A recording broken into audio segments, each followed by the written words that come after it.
कहते हैं। तो बैंक सिंपल सा बिल्कुल इसे बैंक दर भी कह सकते हैं। नहीं बेटा, अभी आप पहले सारा कॉन्सेप्ट समझिए। बैंक को बैंक दर नहीं कहते, वो एक अलग कॉन्सेप्ट है। बैंक को सिर्फ बैंक कहते हैं। सबसे पहले हम बात करते हैं बैंक क्या है। तो बैंक जो है एक ऐसी संस्था है, एक ऐसी ऑर्गेनाइजेशन है। बैंक जो है एक ऐसी संस्था है, संस्था का मतलब एक ऑर्गेनाइजेशन है जो कि क्या करती है, जो कि मुद्रा का लेन देन का कार्य करती है। मुद्रा के लेन देन का क्या करती है, मुद्रा के लेन देन का जो है, मुद्रा का लेन देन करती है। उसको हम क्या कहते हैं, उसको हम जो है बैंक कहते हैं। तो सिंपल और साधारण शब्दों में बिल्कुल छोटी सी डेफिनेशन है कि बैंक एक ऐसी संस्था है जो मुद्रा का लेन देन करती है। बस बात ख़त्म। क्वेश्चन ये है कि भाई बैंक जो है ये कितने प्रकार का होता है। तो बैंकों के अगर हम प्रकार की बात करते हैं तो बैंक होने को तो देखिए बहुत सारे प्रकार के होते हैं, लेकिन हमारे को जो पढ़ना है हमारे सिलेबस के अकॉर्डिंगली ये केवल दो तरीके के बैंकों के रिगार्डिंग हमको पढ़ना है। सबसे पहला जो हमको पढ़ना है वो है केंद्रीय बैंक, और दूसरा हमको जो पढ़ना है ये हमको पढ़ना है व्यापारिक बैंक। और इसी व्यापारिक बैंक को हम जो है व्यावसायिक बैंकों के नाम से भी जानते हैं। तो सबसे पहले हम बात करते हैं केंद्रीय बैंक के रिगार्डिंग। केंद्रीय बैंक क्या होता है।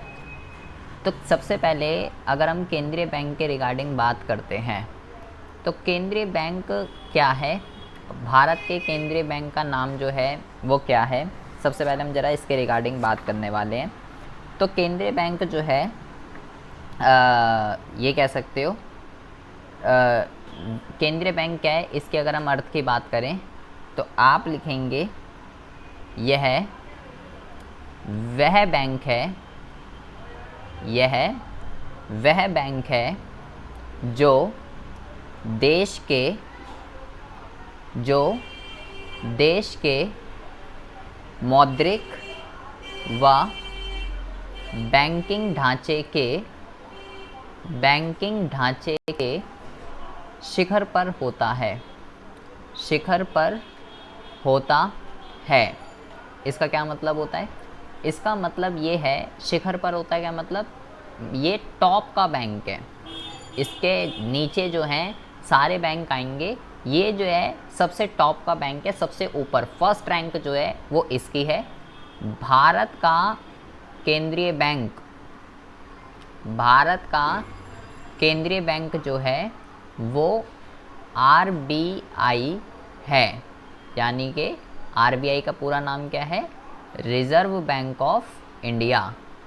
रिज़र्व बैंक ऑफ इंडिया, ये भी पूछ लिया जाता है कभी कभार एग्ज़ाम में कि भारत के केंद्रीय बैंक का नाम बताइए, तो ये है आरबीआई। क्वेश्चन ये है, हम ये मतलब कि कौन है ये, उनने बोला टॉप का बैंक है। टॉप का बैंक का मतलब ये पापा है, ठीक है। ये जो बोलेगा वही होगा। सारे के सारे बैंक इसको छोड़ के, सारे के सारे बैंक जो है वो सब इसके नीचे आते हैं, सब इसके अंडर में आते हैं, सब के सब इसके कंट्रोल में होते हैं। क्वेश्चन है कि ये काम क्या करता है। बेटा इसको बहुत ही अच्छे से पढ़ लीजिएगा, फिक्स क्वेश्चन है एग्ज़ाम में, ये आना ही आना है। केंद्रीय बैंक के कार्य बताइए, केंद्रीय बैंक के कार्य बताइए या आरबीआई के कार्य बताइए, एक ही चीज़ होती है, ठीक है, क्योंकि आरबीआई ही तो केंद्रीय बैंक है, अभी मैंने आपको बताया। तो ये क्या काम करता है, ये सबसे पहला जो काम करता है वो है नोट जारी करना।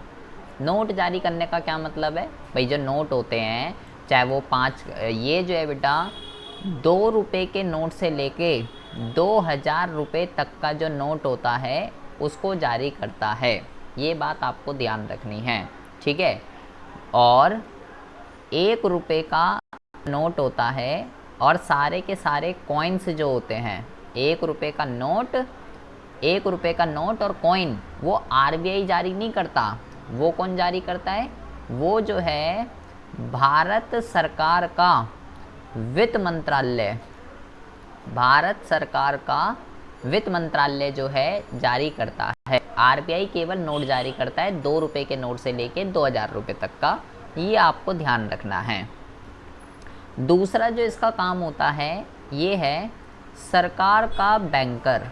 सरकार का बैंकर मतलब सरकार दो तरीके की होती है, चाहे वो केंद्र सरकार हो चाहे वो राज्य सरकार हो, दोनों ही सरकारों के सब बैंक का काम तो सबको पड़ता है भाई, जैसे हमें पड़ता है तो सरकारों को भी पड़ता है। तो चाहे वो केंद्र सरकार हो चाहे वो राज्य सरकार हो, दोनों ही सरकार के हिसाब किताब जो है अपने पास रिकॉर्ड करके रखता है। तीसरा जो इसका काम है वो है बैंकों का बैंक। इसका मतलब क्या है? इसका मतलब ये है कि आरबीआई के पास ना बेसिकली किस किस के अकाउंट होते हैं।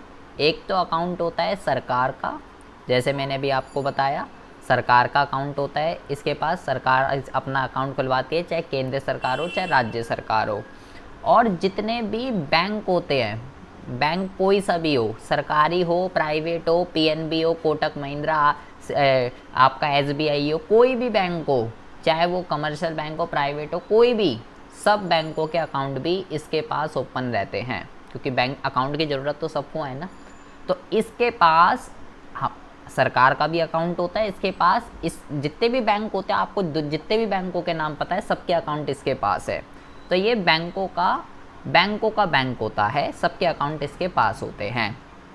तो सबसे पहला काम है इसका नोट जारी करना, दूसरा बैंक है सरकार का बैंकर, तीसरा काम है इसका बैंकों का बैंक, चौथा जो इसका काम है वो है अंतिम ऋणदाता।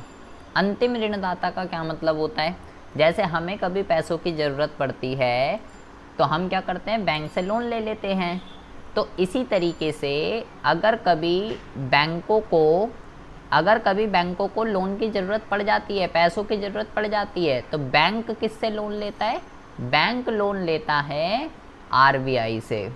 ठीक है, जैसे हमारे बैंकों के साथ रिलेशन होते हैं, बिल्कुल इसी तरीके से बैंकों का आरबीआई के साथ होता है। जैसे हम अपने पैसे जमा कराते हैं, ज़रूरत पड़ने पे लोन लेते हैं, बिल्कुल इसी तरीके से बैंकों का अकाउंट आरबीआई के पास है, तो वो अपने पैसे आरबीआई के पास जमा कराते हैं, ज़रूरत पड़ने पे लोन ले लेते हैं। तो अंतिम ऋणदाता का जो है ये काम करता है। इसके अलावा इसका जो सबसे मोस्ट इम्पॉर्टेंट काम है वो ज़रा बेटा ध्यान से सुनेंगे। इसका जो सबसे मोस्ट इम्पॉर्टेंट काम है वो है मुद्रा की पूर्ति व साख पर नियंत्रण। मुद्रा की पूर्ति व साख पर नियंत्रण, ये बहुत ही इसका इम्पॉर्टेंट काम है, इसको ज़रा ध्यान से समझेंगे। मुद्रा की पूर्ति और साख पर नियंत्रण का मतलब क्या होता है? पहले तो आपको मुद्रा की पूर्ति का मतलब पता होना चाहिए और साख का मतलब पता होना चाहिए। मुद्रा की पूर्ति का मतलब है कि अर्थव्यवस्था के अंदर ज़्यादा पैसे होने चाहिए या कम पैसे होने चाहिए, सिंपल सी मतलब इसका बात ये है। और साख का मतलब क्या होता है? साख का मतलब होता है ऋण, लोन। तो अभी मैंने ऊपर आपको बताया कि भाई आरबीआई नोट जारी करता है, तो बेटा मुद्रा की पूर्ति जो है वो तो खुद कर सकता है, उसको खुद पता है कि मुझे ज़्यादा नोट इशू करने हैं या कम नोट इशू करने हैं। ज़्यादा नोट इशू करूँगा तो अर्थव्यवस्था के अंदर ज़्यादा पैसा चला जाएगा, कम नोट इशू करूँगा तो कम पैसा जाएगा। ये तो सिंपल सी कॉमन सेंस की चीज़ है।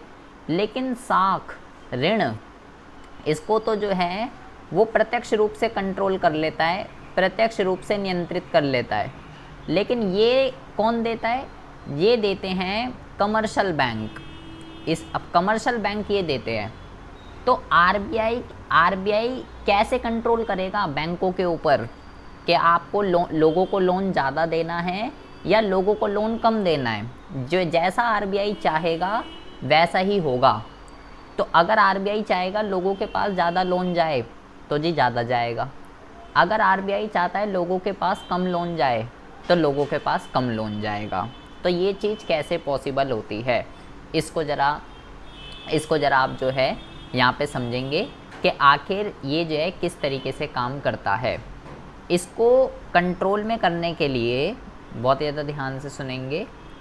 इसको कंट्रोल में करने के लिए कई तरीके के टूल्स आरबीआई के पास होते हैं, जिसको हम एक को कहते हैं मात्रात्मक उपाय और एक को हम कहते हैं गुणात्मक उपाय। ये आपको ज़रा सबसे पहले समझना है। मात्रात्मक उपाय के अंदर क्या क्या चीज़ें आती हैं और गुणात्मक उपाय के अंदर क्या क्या चीज़ें आती है। बहुत ज़्यादा ध्यान से सुनेंगे बेटा, ये इंपॉर्टेंट है एग्ज़ाम के पॉइंट ऑफ व्यू से बहुत ही ज़्यादा। सबसे पहले जो इसके अंदर चीज़ आती है ये है नगद आरक्षित अनुपात। नगद आरक्षित अनुपात, इसको हम शॉर्ट में CRR के नाम से जानते हैं, कैश रिज़र्व रेशो। इसका मतलब क्या होता है, जितने भी बैंक होते हैं, अभी मैंने आपको बताया भाई सभी बैंकों का अकाउंट होता है आरबीआई के पास, तो और मैंने बोला जी आरबीआई तो पापा है, जैसा वो चाहेगा वैसे ही होगा। तो सभी बैंकों को उसके पास जितना भी पैसा आ रहा है, जितना भी पैसा उसके पास आ रहा है, सभी बैंकों को एक मिनिमम अमाउंट आरबीआई के पास जमा करना पड़ेगा, कंपलसरी है, रूल है। जैसे कि अगर मान लो कोई बैंक ले लेते हैं एसबीआई, मान लो एसबीआई के पास 1 लाख रुपए आ रहे हैं, एग्ज़ाम्पल से बता रहा हूँ, 1 लाख रुपए आ रहे हैं, और अगर सीआरआर जो है वो 10% है, तो 1 लाख का 10% होता है बेटा 10,000 रुपये। तो ये 10,000 रुपये आरबीआई को देने पड़ेंगे कानूनी रूप से, ये ज़रूरी है। इसको क्या कहते हैं, इसको हम कहते हैं बेटा सीआरआर। अभी सिर्फ ये समझिए कौन कौन से टूल मात्रात्मक में आते हैं, कौन कौन से रूल गुणात्मक में आते हैं। दूसरा जो होता है उसको कहते हैं वैधानिक तरलता अनुपात। वैधानिक तरलता अनुपात क्या होता है, इसको कहते हैं एसएलआर। एसएलआर क्या होता है ये समझिए। होता क्या है, जैसे सीआरआर होता है, बिल्कुल इसी तरीके से एसएलआर भी होता है। एसएलआर के अंदर क्या है, सीआरआर में तो मैंने बोला भाई बैंक को पैसे देने आरबीआई को। इसमें क्या है, जैसे मान लो एसबीआई के पास 1 लाख रुपए हैं, ठीक है, तो अगर मान लो एसएलआर जो है वो 20% है, तो 1 लाख का 20% जो होता है वो होता है बेटा 20,000 रुपये। ये 20,000 रुपये बैंक को जो है अपने पास रखना अनिवार्य है। मतलब कि इसका मतलब क्या हुआ, जो बैंक होते हैं उनके पास जितना भी पैसा आता है तो वो उस पैसे को लोन में चढ़ा देते हैं, जितना भी आए। जैसे इसके पास 1 लाख रुपए आ रहे हैं, तो ये चाहे तो 1 लाख रुपए चढ़ा देगा लोन में और उस पर ब्याज कमाएगा। लेकिन आरबीआई ऐसा होने नहीं देता। आरबीआई सीआरआर और एसएलआर की मदद से वो कहता है भाई कुछ पैसे तू अपने पास भी रख, कोई निकालने आएगा तो उसको कैसे देगा, और कुछ पैसे तू मुझे दे, मेरे पास रखवा, कभी संकट की स्थिति हुई तो मैं तेरी मदद कर दूंगा। तो सीआरआर क्या है, जो पैसा आरबीआई के पास है। एसएलआर क्या है, जो पैसा बैंकों के पास है, आरबीआई को नहीं देना, बैंक ने खुद रख रखा है अपने पास कि भाई संकट की स्थिति में काम आएगा। तीसरा जो है वो है बैंक दर, जो आप पूछ रहे थे अभी, या इसको आप जो है बैंक दर को ही, इसको हम जो है रेपो दर भी कहते हैं। रेपो दर या रेपो रेट कुछ भी कह सकते हो। ये क्या है, मैंने अभी आपको ऊपर बोला कि भाई जो बैंक होते हैं ना, उनको अगर कभी लोन की ज़रूरत पड़ती है तो आरबीआई जो है लोन देता है। तो भाई लोन देता है तो इसको ब्याज भी देना पड़ेगा फिर तो। जैसे कि मान लीजिए ये बैंक है एसबीआई और ये है आरबीआई, तो मान लीजिए आरबीआई ने एसबीआई को 10 लाख रुपए का लोन दे दिया 5% के ब्याज पे। फ्री में थोड़ी ना देगा, ब्याज भी तो कमाएगा। तो ये जो 5% है ये क्या कहलाता है, ये कहलाता है बैंक दर या रेपो दर।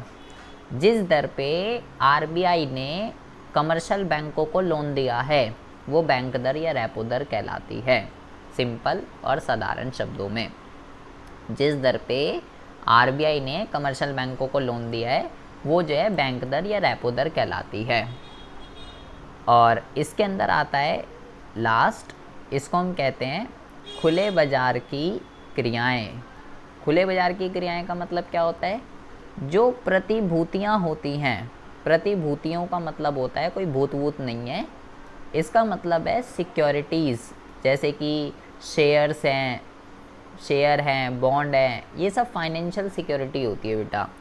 आरबीआई क्या करता है, इसको खरीदने का और इसको बेचने का काम करता है। कब खरीदेगा और कब बेचेगा वो भी मैं आपको बता रहा हूँ। तो मात्रात्मक के अंदर बेटा मैंने आपको 4 बताए हैं। पहला सीआरआर, दूसरा एसएलआर, तीसरा रेपो रेट जिसको बैंक दर भी कहते हैं, और चौथा खुले बाजार की क्रियाएं। अब आ जाइए इधर गुणात्मक के अंदर। इसमें जो है बेटा सबसे पहला जो है इसको हम कहते हैं सीमांत आवश्यकता। सीमांत आवश्यकता क्या होती है? जैसे कि मान लो मैं कह रहा हूँ बैंक से कि भाई मेरे को 1 लाख रुपए का लोन दे दो, या मान लो मैं कह रहा हूँ बैंक से कि भाई मेरे को जो है ना, मेरे को जो है 80,000 रुपये का लोन चाहिए। तो बैंक के पास कुछ गिरवी रखना पड़ता है। बैंक कहता है जी ले लो, लेकिन गिरवी में 1 लाख रुपए की कोई भी चीज़ रख दो। 1 लाख की, भाई 80,000 का लोन लेना है तो 1 लाख की कोई भी चीज़ गिरवी रख दो। तो सीमांत आवश्यकता जो है वो क्या होती है? सीमांत आवश्यकता का मतलब होता है जितने रुपए की चीज़ आपने गिरवी रखी है वो, और जितने रुपए का आप लोन ले रहे हो वो, इसका जो डिफरेंस होता है इसको सीमांत आवश्यकता कहते हैं, यानी कि 20,000 रुपये। दूसरा जो आता है इसके अंदर वो आता है, इसको हम कहते हैं नैतिक दबाव। नैतिक दबाव का मतलब क्या होता है? इसके अंदर 2 वर्ड आते हैं। पहला आता है उदार और एक आता है चयनात्मक। इसका मतलब क्या होता है? उदार का मतलब होता है सबको लोन देना है, सबको ऋण, साफ लिख देता हूँ, सबको ऋण देना है, सबको ऋण देना है। और इसके अंदर आता है सबको नहीं देना, सबको नहीं देना। इसके अंदर ये कह सकते हो, ये आता है इसके अंदर। तो ये कुछ इंस्ट्रूमेंट हैं, 4 मैंने इधर बताए हैं आपको और 2 मैंने इधर बताए हैं। तो इस मैंने बोला भाई आरबीआई चाहता है लोन ज़्यादा जाए या लोन कम जाए, तो कब ज़्यादा जाएगा और कब कम जाएगा ये समझिए। इसका यूज़ कैसे करता है आरबीआई ये समझिए। यहाँ पे मैं लिखता हूँ साख ज़्यादा दें, ठीक है। इसको आप जो है न्यून मांग की समस्या भी कह सकते हो। और यहाँ पे आप लिखेंगे साख कम दें, इसको आप जो है अधिमांग भी कह सकते हो। तो जब आरबीआई चाहता है कि लोगों के पास लोन ज़्यादा जाए, तो वो क्या करता है? सीआरआर को, एसएलआर को, रेपो रेट को, सीआरआर को, एसएलआर को, रेपो रेट को, और इसको बेटा मार्जिन रिक्वायरमेंट कहते हैं। इसको मार्जिन रिक्वायरमेंट ये कहते हैं, इसको सीमांत आवश्यकता को। मार्जिन रिक्वायरमेंट को इन चारों को वो क्या कर देता है? इन चारों को जो है वो घटा देता है, ठीक है। और 5वां मैंने आपको बताया था खुले बाजार की क्रियाएं। खुले बाजार की क्रियाएं मैंने बोला इसमें प्रतिभूतियां खरीदता है और बेचता है। तो खुले बाजार की क्रिया में अभी क्या चल रही है? न्यून मांग, मतलब कि ज़्यादा लोन चाहता है आरबीआई के, ज़्यादा लोन जाए, तो वो क्या करता है? प्रतिभूतियों को खरीदता है, ठीक है। और नैतिक दबाव में क्या लिखेंगे? नैतिक दबाव में यहाँ पे जो है वो कहता है भाई उदार हो जा, सबको लोन देना है, क्योंकि आरबीआई चाहता है ज़्यादा लोन जाए। और यहाँ पे क्या लिख देंगे? यहाँ पे मैं सीधा लिख रहा हूँ उल्टा, सब कुछ उल्टा कर देना है। मतलब कि यहाँ पे मैंने घटाना लिखा है तो यहाँ पे बढ़ाना, यहाँ पे मैंने खरीदना लिखा है तो यहाँ पे बेचना, यहाँ पे मैंने उदार लिखा है तो यहाँ पे चयनात्मक। तो ये कुछ टूल्स हैं जिसका यूज़ करके आरबीआई क्या करता है? जिसका यूज़ करके आरबीआई जो है साख ज़्यादा देना है या साख कम देना है, इस तरीके से कंट्रोल में करके रखता है।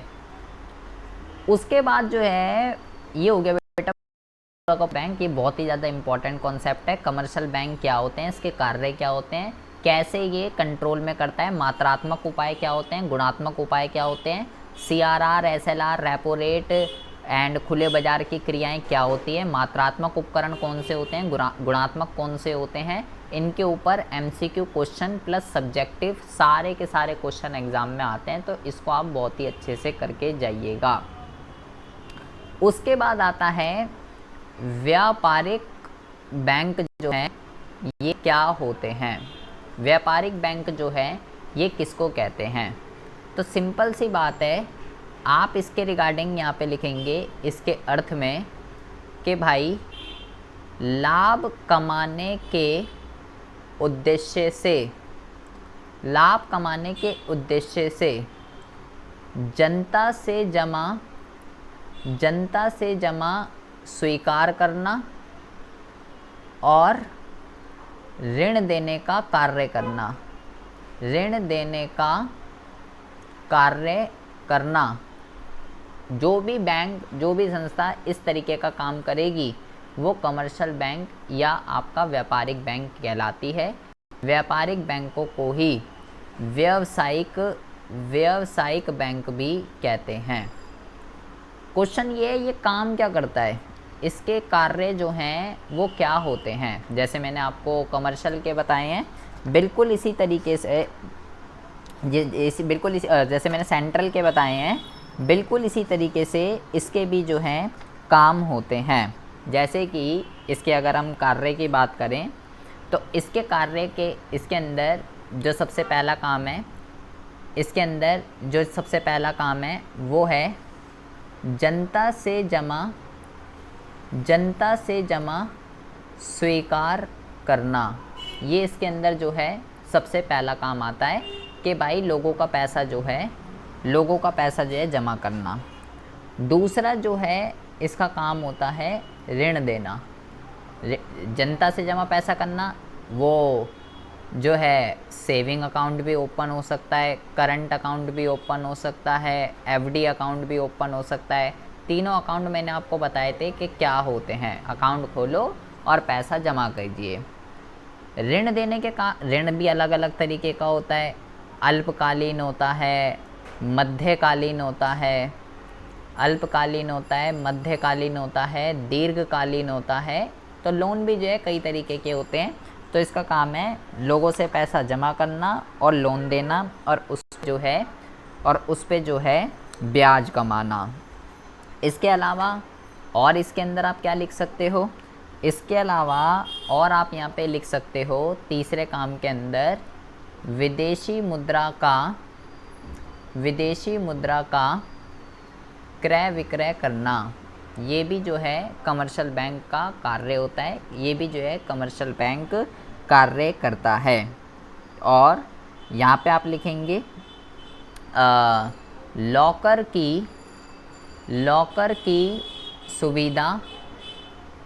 की सुविधा उपलब्ध कराना। जितनी भी हमारी कीमती चीज़ें होती हैं, घर के कागज़, सोने, अगर हम सोने की चीज़ें उनको अगर हम बैंकों में रखना चाहते हैं तो हम बैंकों से लॉकर लेके ये सारी की सारी घर की चीज़ें हम उसमें जो हैं रख सकते हैं। और ग्राहकों के बिल तथा करों का भुगतान करना। ये भी लिख सकते हो, बिल लिख सकते हो और प्रीमियम लिख सकते हो, बिल लिख सकते हो, प्रीमियम लिख सकते हो और कर लिख सकते हो। अगर कस्टमर चाहता है तो बैंक से बात करके जब भी टाइम आए उसका बिल पेमेंट कर दे, इंश्योरेंस करा रखी है उसकी प्रीमियम पे कर दे, उसका टैक्स पे कर दे। सारी चीज़ें जो है बैंक कर सकता है। और अगर वो ग्राहकों के लिए शेयर खरीदना व बेचना, ये काम करता है बेसिकली आपका कमर्शियल बैंक। ये जो दो काम है इसके, ये सबसे मोस्ट इम्पॉर्टेंट है। इसके जो दो मेन फंक्शन है वो यही है, जनता से जमा स्वीकार करना और लोगों को ऋण देने का काम करना। इसके अलावा यहाँ पे जो है इसके अंदर एक टॉपिक और है। वैसे तो ये इतना चैप्टर में ज़्यादा कोई बड़ा नहीं चैप्टर था। इसको एक टॉपिक इसके अंदर है, इसको हम कहते हैं साख या मुद्रा निर्माण की प्रक्रिया। ये जो टॉपिक है बेटा, ये फिक्स टॉपिक है, इसको आप बहुत ही अच्छे से कर लीजिएगा। 6 मार्क्स का क्वेश्चन एग्ज़ाम में कंपलसरी है, आता ही आता है। इसमें हमें एक न्यूमेरिकल क्वेश्चन से ये बताना पड़ेगा कि आखिर कमर्शियल बैंक कैसे लोन देते हैं, कैसे उस पर ब्याज कमाते हैं, कैसे पैसे से पैसे बनाते हैं। ये आपको एक न्यूमेरिकल की सहायता से पूरा का पूरा बताना पड़ेगा। इसके अंदर कुछ थ्योरेटिकल नहीं है, न्यूमेरिकल है। इसके अंदर न्यूमेरिकल से हमको जो है इसको एक्सप्लेन करना होता है।